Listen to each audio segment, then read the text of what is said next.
Welcome to another episode of Alpha Intuition Podcast. We're going to help you become the CEO of your life. If this is your first time watching the show, please make sure that you like, share, and subscribe. Alpha Intuition family, today I have a wonderful guest joining us today. As you see, we are live on set.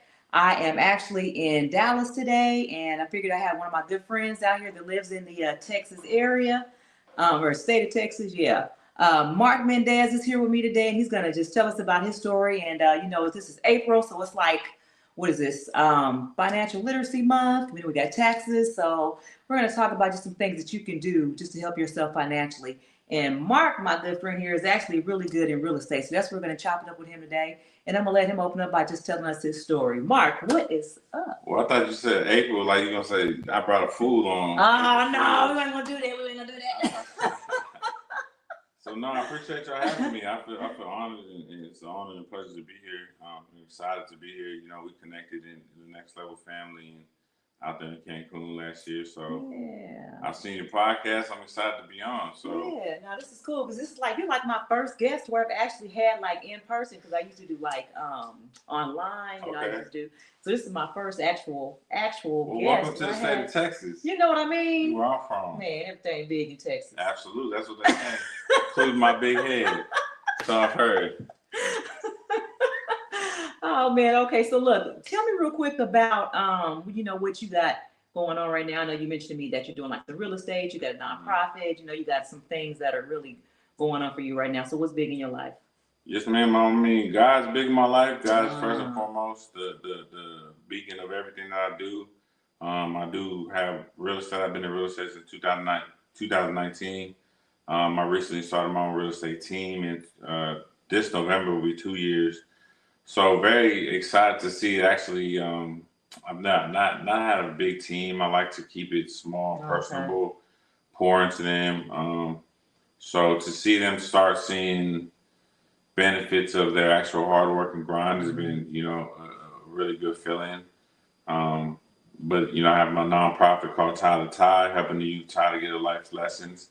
Being as a former coach and teacher and a mentor to young men, once I got out of the actual school system, I wanted to do something on my own that allowed me to control those things and teach what I believe we lack in the school system these days, which is teaching life lessons, teaching things that really matter, in my opinion, to these kids that we I think, overlook in the school system these days. I have that. I have a photo booth business. I do a lot of things, real estate investing. So I'm single, no kids, no married. I'm not trying to get no baby. He's throwing his pitch out there like I'm like Chuck Lisa Willery. No, no, honestly, like I like to stay busy. I like to positively impact the community. And those are just things that I feel like God has called me to do. So I do a little bit of everything. People always like, you do too much, but I don't really feel like it's too much. Like, I do what God calls me to do, and that's the biggest thing for me. So in your mentorship program or in the nonprofit, do you talk to the kids about real estate? Not necessarily specifically real estate. I like to teach like cost of living, finances, credit. One of the things when I got out of teaching and coaching, I never feel like I was gonna have that same satisfaction of like when you see that kid that has a light bulb turn on when you've been mentoring them. When you're a teacher and a coach and you have every ELA, English Language Arts teacher, has like for Thanksgiving, like write to somebody, teacher that you're thankful for. And, a lot of times I get athletes, the kids that I coach, the young men that I coach. But what really blow me away is when it's like the young, for lack of a politically correct answer, emo kid, that what kind of kid? Emo. Emo is like emotional. EMO. Okay. So they like kind of wear all black, or they're just real quiet. They don't talk. When you get Nemo. No, not finding Nemo, but sometimes you gotta find the emo. But when you get like a letter from them saying like, Coach, you really have positively impacted my life, and it's like that's the kid in the classroom that's like never says anything. Like you don't feel like you're ever like touching, so to speak, because they're just like tuned out. And then when you get something like that, it's dang, like, okay, what I'm saying matters, what I'm doing matters. So it's not really about, real estate. I think the world should know about real estate, but when I got out of teaching and coaching, I didn't think I had that same fulfillment. But then you get into real estate and you start finding grown adults that don't know nothing about credit. They're ashamed of their credit because they never learned credit. Yeah. They never learn how to manage credit. Like nobody teaches these things. So I have a good partnership with my board of mentors. I have a guy that shout out to Laurent. He penny stock gurus. He's made a lot of money off of penny stocks. Just teaching people how to invest and just like financial literacy in general. To young people, like what's cost of living, what does it look like to rent a 1-bedroom, 1-bath apartment? It's not about making me money in real estate, teaching them, but it's like start preparing themselves for what the real world looks like. So. Yeah. So what's one of the biggest challenges that you've had with trying to teach them and get them to understand just real estate from the financial part?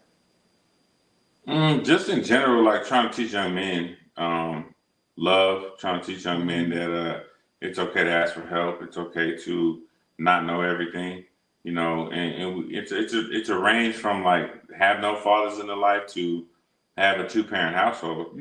I personally grew up in a 2-parent household, but I also grew up in an area that, for lack of a better word, was the hood, But because I had a 2-parent household, people automatically assume everything was peachy and creamy and I had a great life. And it wasn't necessarily that, I was always put in a box because I had 2 parents that everything was good. And it was not good all the time, and so meeting young men that, I always talk about it like I tell my young men, like, yo, I love you. I'm like, yo, coach, that's a pause. You know what I'm saying? Let's just say pause instead of the other word was like, coach, pause. That's weird. It's like, no, it's not weird. Like, it's like we have to start teaching young men, that it's okay to be loved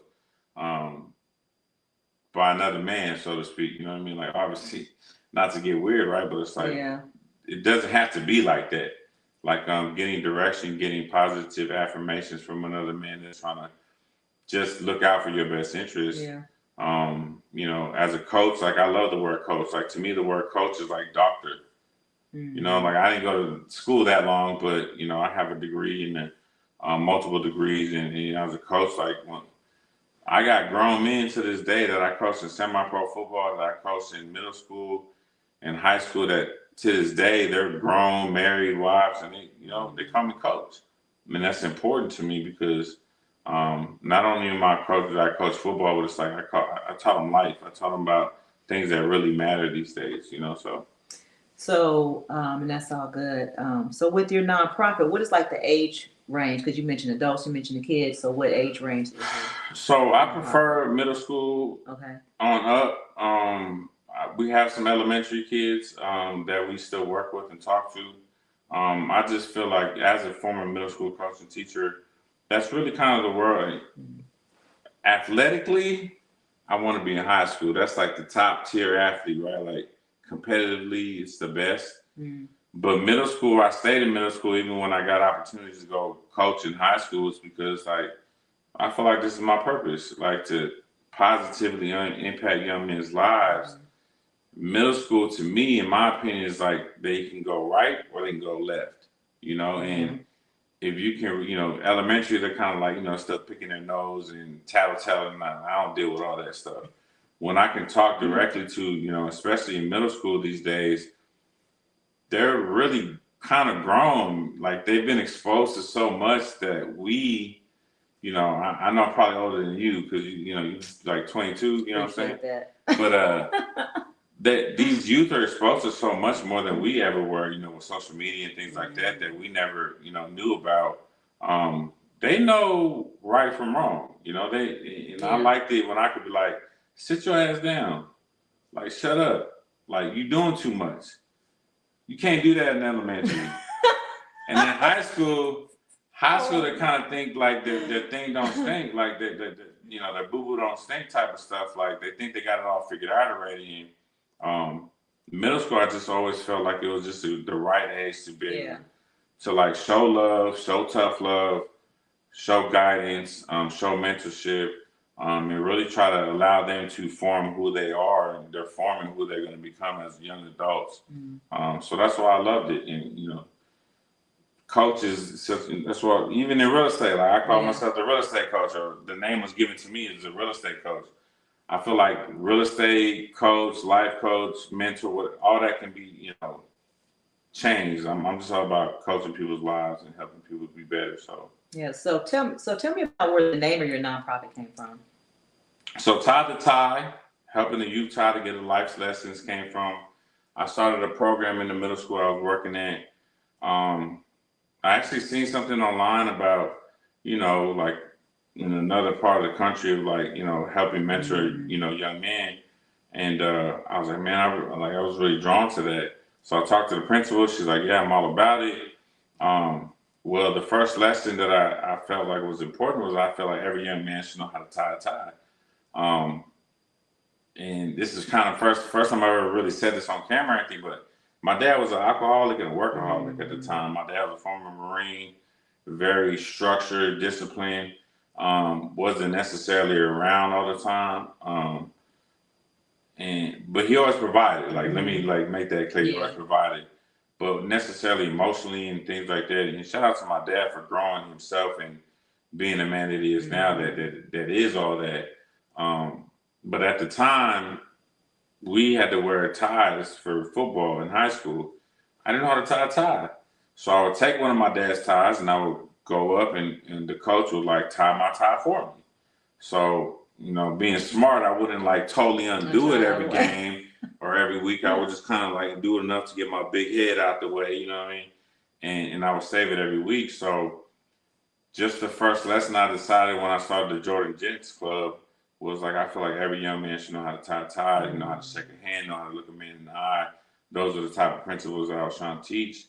And so we had a bunch of ties donated, over 200 ties donated by the staff, people like that.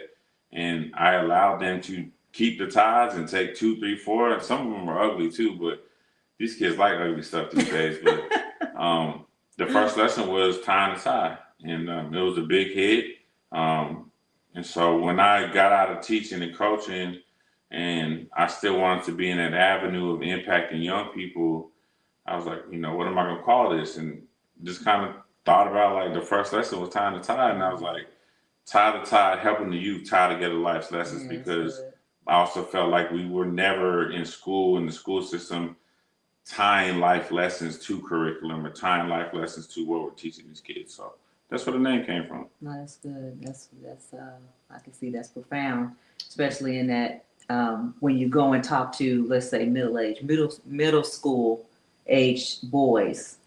And I'm sure they really probably don't even wear a tie or even thought about wearing a tie. So to have someone to come and show them. So the dope thing with that was like, as people knew, or as our program started to grow, the kids, my young men started wearing ties every Friday. So they would. To school? To school. Okay. Because remember the ties that were donated, I was like, y'all can keep them. Like, what am I going to do with all these ties?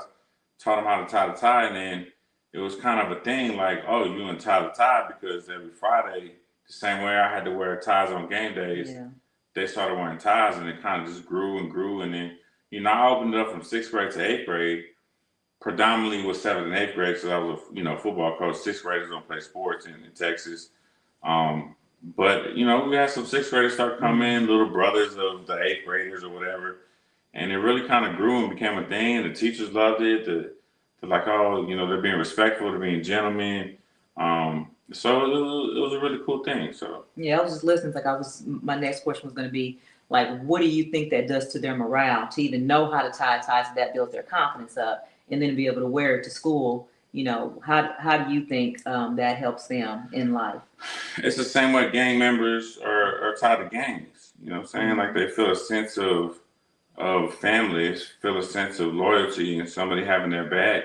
I grew up around gangs and people in gangs, and I personally was never in a gang because I was good at football, and my gang was football. My gang was my teammates. But the people that get introduced to gangs is like they're looking for a family, they're looking for some sort of involvement of something greater than themselves. At the end of the day, I think good kids, bad kids are always looking for just somebody to turn to. And so a lot of times gangs can be those for those inner city kids that don't have that at home and they don't reach it, they don't get it anywhere else. So the same way it can be used in a negative way, it can always be turned in a positive way. And so they, they wore the top of pride, like, and I could tell because, they got free food a lot, because as it started to grow, we started getting sponsors and like Whataburger, shout out to Texas Whataburger, we already had that discussion. I'm an in and out drunk. No, I'm gonna let you make it, but like tacos, pizzas, like people just started like, yo, I see what you're doing, coach. Like, I like to provide food for the kids. And like I said, we started with probably like 15, 20 boys. And, we got as high as like 50 to 60 kids, in one showing, in one sitting. So it's just about that sense of involvement and having people like-minded, even as grown people today, you should be looking for like-minded individuals that are looking to accomplish the same things that you are. So I could tell they were prideful about it. And walking around with, shoulders up, head high, shoulders back type of thing. And it was a great thing to be a part of. So what city is the nonprofit based out of? San Antonio, Texas. Yeah, that's where I'm from. San Antonio, 210, the Countdown City. Okay. Shout out, 210, Countdown City. So do you have young men that are in different cities, or is it just only based in San Antonio? Not currently. We're in the kind of the baby phase of tie to tie. I have a board members and people that support the same ideas that I do. Like my friend Laron that has a penny stock. Made money off of penny stock. I have my friend Tony Crocker who played college basketball with Blake Griffin professionally overseas for 13 years. His wife, who happens to be my lender, my main lender in real estate. So just like-minded people that want to get back and that have been deemed successful in their industry, so to speak, that are all about giving back. And so we're in the baby stages of it, growing it, trying to, raise funds, write grants, and just continue. We've had, 3-4 different events, renting out movie theaters, having just conferences where we're talking to young people. But I feel like God put this vision in me for, a long time, from the school district to a city to a state to the country eventually, to be able to tour the world, motivating middle school, eventually ladies too. I used to, my young girls used to get mad, like, Coach, why don't you give us tacos? Why don't you give us food? Why don't you talk to us? And this is very controversial. Like, I don't know what it takes to be a woman. I can't raise a woman. I can teach a man how to be a man, so to speak. And shout out to all the single mothers out there, but like, a woman can't teach a man how to be a man. And I've gotten a lot of slack for saying those things publicly. It doesn't mean a woman can't do a good job of raising a good young man. But at the end of the day, in my opinion, they're going to need and lack that. So a lot of the young men in our program right now come from single mother households that, like, Coach, you don't listen to me. Like, I tell them to clean his room. I tell them to put some deodorant on. Like, whatever it is, they just won't listen to their mom. But the moment a man kind of steps in, says like, look, man, you stink. Or like, man, you got to respect your mother. They do it. I don't necessarily know the science behind it, maybe, but it's just about listening to and shaping young men's lives with the authority, but with the love of that balance of really showing them what it takes to be a man in today's society. That's one of my favorite exercises we did was we did like a blank piece of paper and it had like an outline of a man. And we said, what's a man to you in today's society? And what do these kids do? They drawing tattoos. They drawing tattoos on a little fake man. They guns, jewelry, fancy cars. Social media, right? Like, show me society, right? Microwave society. But what about love? What about feelings? What about emotions? You know, all those things that maybe somebody's not talking to them about, we're able to slide in and fulfill that for a mother who is doing her best job and probably doing a better job than anybody can ever do, but not having a man and not having that father figure in their life ultimately can deter them from reaching their full potential. I agree. Yeah, 100%. I mean, it takes two parents to raise. It takes two people to make a child. So definitely, you have to have that different perspective. You have to have that balance for men and for women. Don't come at me either. Like, I believe women. Hey, I'm like you just be in the chat, like Yeah, like women. I mean, I there's far too many single mothers doing out there. Well, I'm a single mother. I have 3 sons, so I didn't do it by myself. They had their father who was there to help them along the way, even though we weren't together, but we were still active in their lives. Which is big, huge. But then even when their fathers weren't there, it was also times to where I had other men who were in their lives as well, because just to show them a different perspective that maybe, that they had never seen before, like how to tie a tie or just, something different. Not saying that their father couldn't show them how to do that, but still, you want to just show them something different because, they may see somebody who's an eye doctor or maybe who's a lawyer or maybe who's a police officer and decide that's exactly. Absolutely. So just showing them strong men and different. And actually, I really try to, even when I go look for like doctors and different professions, I try to seek out someone who is like my children, so therefore they can see that it's possible. Absolutely. It's really just about showing them, like, like I said, coming where I come from and being a former educator, like, we kind of funnel everybody like, oh, you got to go to college. Well, you already know I'm Keisha electrician, so that's not my take. I've actually been to college myself, but I didn't start out there. Right. I actually started out and actually I went to ITT. I went there, then I left for years, then I got into the trade, and then because I felt like I wanted to finish, I went back just to finish. So I have 2 degrees from ITT. Then I have my my certification through IBW as an electrician. Then I went on and got a certification in instrumentation. So I have all of these things that just stacked on top of one another to where now it makes me up to who I am. So college is not the only way. And that's what I'm doing right now through my Crafting the Careers That Builds tour, because I'm out here trying to tell these kids that you got to do something. Sometimes college is not the right path for everybody. If you think it's for you, I'm not going to deter you from it. But if you feel like, okay, I need something different, then that's something. I feel like we have to start speaking to these young people, like, what's your passion? What do you love? What makes you happy? Like, I went to college too. I got a couple degrees. I was a teacher and a coach, and I always thought that was a dream. And I feel like this guy called me to a bigger purpose. Now I do real estate. I don't even use my degree, right? But at the same time, it's like, okay, you want to be a librarian, you want to be a doctor. Cool, yeah, you got to go to school. But what if you're that kid that can't turn it in, I've had kids, I'm like, look, man, just put your name on the paper. I'll give you a 70. Like, and they can't even do that. Like, you can't even write your name on the paper. Like, why are we forcing them to college? Exactly. Why are we telling them that's the only way they're going to be successful? Where we're passing them through at that point anyway without trying to help them. Don't get me started on passing them through. I get in trouble. I'm getting in trouble passing people through. But but what if they go with their hands? What if they love cars? What if they love fixing things? Like, what if it's art? What if it's I mean, what if it's even being a barber? You know what I mean? There's other kind of skilled trades that are out there. I'm in building trades, but that's not the only type of skilled trades. Absolutely. Because I don't know about you, but I'm not gonna trust AI to do my hair. I know you ain't got much on top. I trust AI to do my hair. We ain't got much on top, but you might not want to mess around with the beard. I go to a barber for my beard. Yeah. I do it at times, but like, exactly. The point is, what can we figure out for them to be successful, and what things that they passionate, and maybe they're not passionate about being a barber, but they rather do that than go to school where they're just gonna get in debt and not really finish anything. And then so maybe I go to barber and start making some money, and then I start funding. Yeah. For me, real estate, people, in my opinion, get in real estate, and I'm probably no different. Like, I got real estate to make money. But I didn't get in real estate to make money so I could drive a Lamborghini.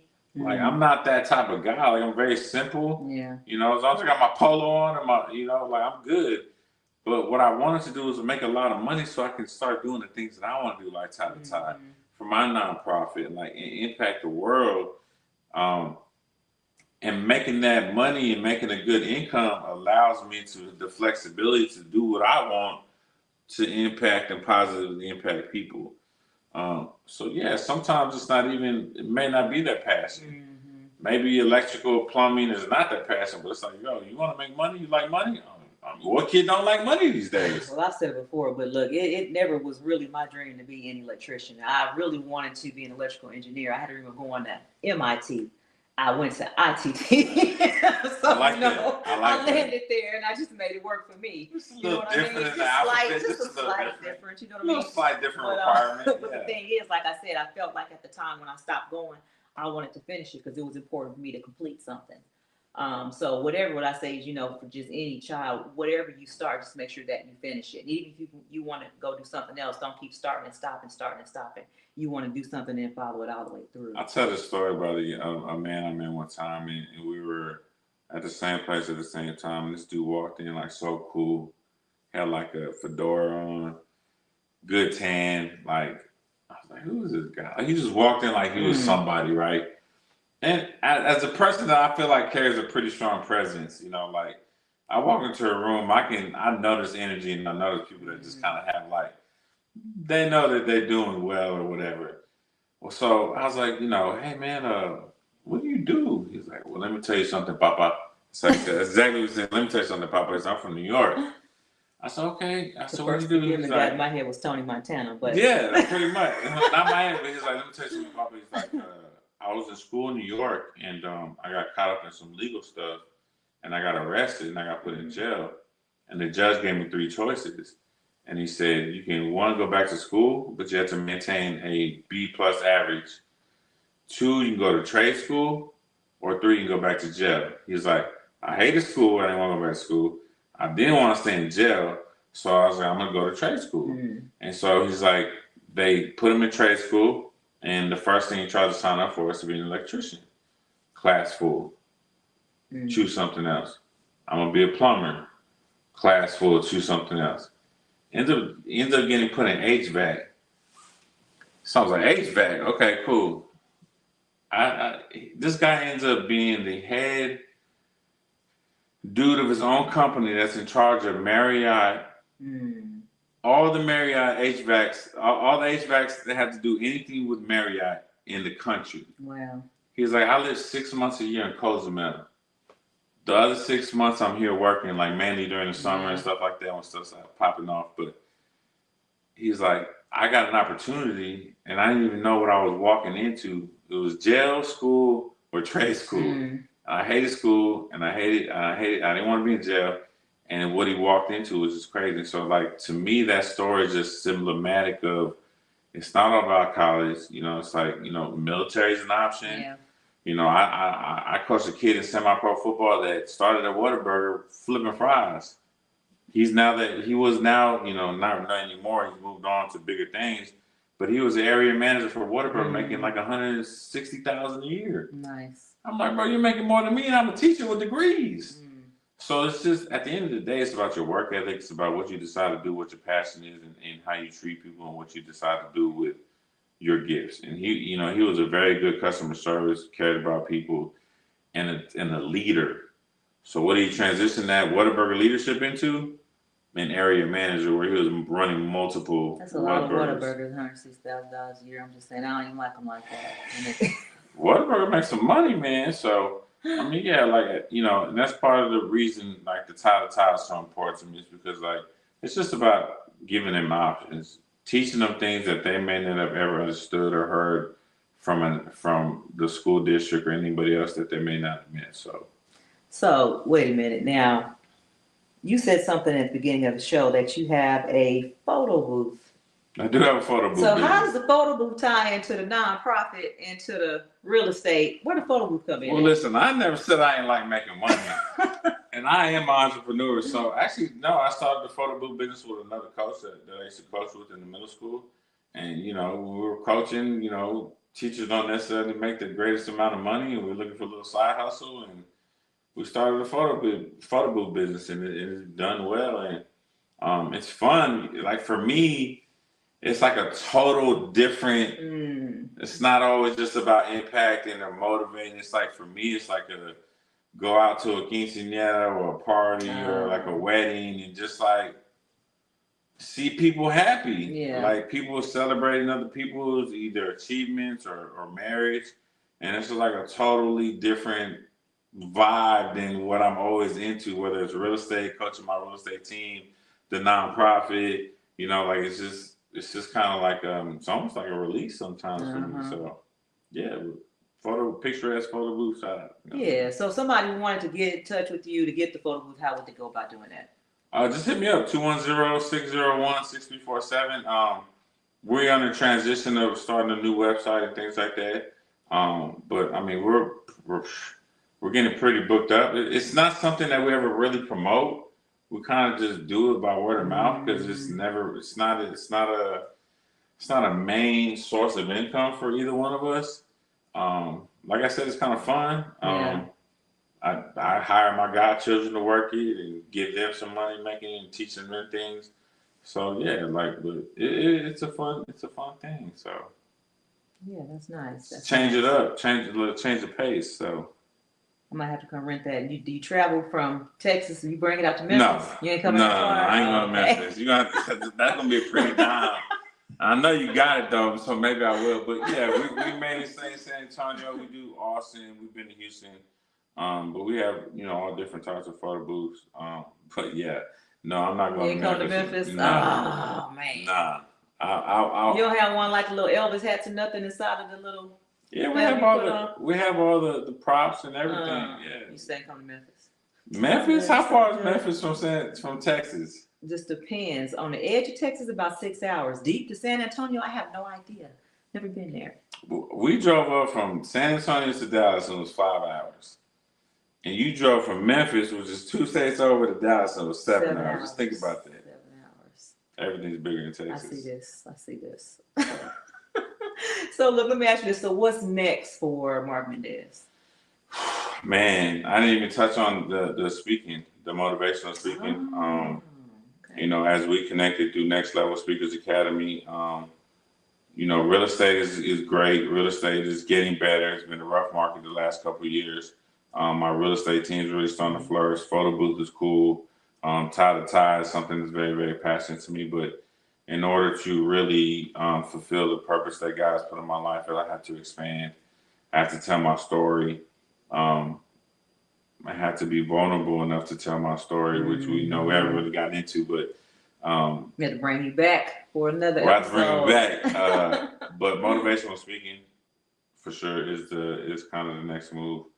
For myself, and really stepping into being vulnerable enough to tell my story to a larger audience other than the people that know me, to take advantage of the circumstances that God has put me through that have not been easy, but I have overcome them, and to be able to reach and touch and impact people's lives of, like, no matter what you're going through, whether it's as extreme as everything that I went through, or it's as, you know, smaller. You know, nobody's problems are bigger, better, stronger, faster than anybody else's. They're your problems or my problems, and how we relate to them are, you know, they're as heavy or as big as we make them. But at the end of the day, overcoming the things that God puts us through and overcoming the challenges that we're facing, I want to help people do that. You know, the one thing I've been through a lot of my life, and the one thing I can say is God has brought me through it all, and I've been able to overcome every single thing. So if I can go out and preach to the world, for lack of a better word, right? Teach to the world is better. Teach to the world the way of overcoming, what it takes to overcome, through the darkest days, through the, you know, the days that you don't think are ever going to end. That's what I want to do. So that's the next step for me, is taking my message from the middle schools, from the Jordan Gents to Tie to Tie, to my real estate team, to the city of San Antonio, the state of Texas, and then, you know, eventually the United States, and then globally, you know, God willing, if that's what he has in store for me. So the speaking thing is coming next in this time. I saw you speak on stage in Cancun, so you're an international speaker right now. I am technically an international speaker. So if someone wanted to bring you in, how would they go about doing it? Like, do you have like a website or something that you... Man, you calling me out like, oh, my mentor behind camera looking at me like, yo, he's like, yo, just reach out to me. You can find me on Facebook, Marc Mendez, or on Instagram, realestatecoach.exp. Okay. I'm in the early stages of building that. I never said that I was perfect or organized. That's okay. We all got to start somewhere. Yeah. So whether it's free right now, whether it's just coming to talk to 5, 6, 7 young men or a school, I'm open to doing all that because at the end of the day, I feel like planting that seed. I've spent a lot of time in my life impacting people. What I had to realize is it's not my job to save everybody. But my job is to plant that seed in people, and that's the gift that I believe God's given me. So, yeah, I'm in the early stages, and maybe next time you bring me back, I'm gonna have the whole website coming up. Put your website up here on the I'll put the website coming up. But yeah, just hit me up. Hit me up on Facebook or Instagram. But what's that phone number one more time? 210-601-6347. 6347. Okay. Same number my whole life, and they ain't never changed. Wow, that shows stability. I was 18 years old when I got my first phone. People were like, well, 18, I got mine at 12. I'm like, yeah, bro, we didn't have phones when I was 12. So yeah, first time I bought my phone, same phone number. So yeah, stability. That's good. That's good. All right. So one of the last questions I ask every guest that I have on here is, the name of the show is called Alpha Intuition. When you hear that phrase, what does it say to you, or what does it mean to you when you hear that phrase, Alpha Intuition? I think the word alpha has gotten a negative connotation is sometimes, being an alpha male is what I think of immediately. I've always kind of been called an alpha male. I'm a big guy, 6'4", play football, very opinionated and vocal and loud. But having an alpha intuition to me means that you have an idea and a feeling in your spirit of where you're going and what you want to do. Whether you're a male or a female, having an alpha intuition is just being focused on the things and knowing, being dialed into who you are, and what you want to accomplish. My story is my story, your story is yours, and we're not all the same, but if you can take what you have and really dial it into your own alpha intuition, the things you can accomplish is wild. That's right. So yeah, that's what I think when I think alpha intuition. Possibilities are endless. Absolutely. Well, thank you. I appreciate that. Well, man, I just want to say thank you, Marc, for joining me today. I've been dreaming of this moment where I can be with somebody face to face. So I'm so happy that you were able to do this and share this moment with me. So I appreciate you 100%. I appreciate you, Miss Keisha the electrician. Somebody turn off the lights. Well, look, Alpha Intuition family, I love listening and I love hearing from my listeners. If you guys have any questions or comments about Marc, you want to bring him into your establishment, you want him to come talk to your youth, you talk about his real estate, talk about the nonprofit, the Tie to Tie, just drop it in the comments and I'll make sure that either he or I, that we respond to any comments that you leave for us. And once again, if this is your first time watching the show, please make sure that you like, subscribe, and then share this with somebody that you think how it may help them. But once again, you guys already know what I like to say: the journey to the top of any mountain begins with one single step. Don't stop, keep climbing. And don't forget, you already know, keep that energy. Peace.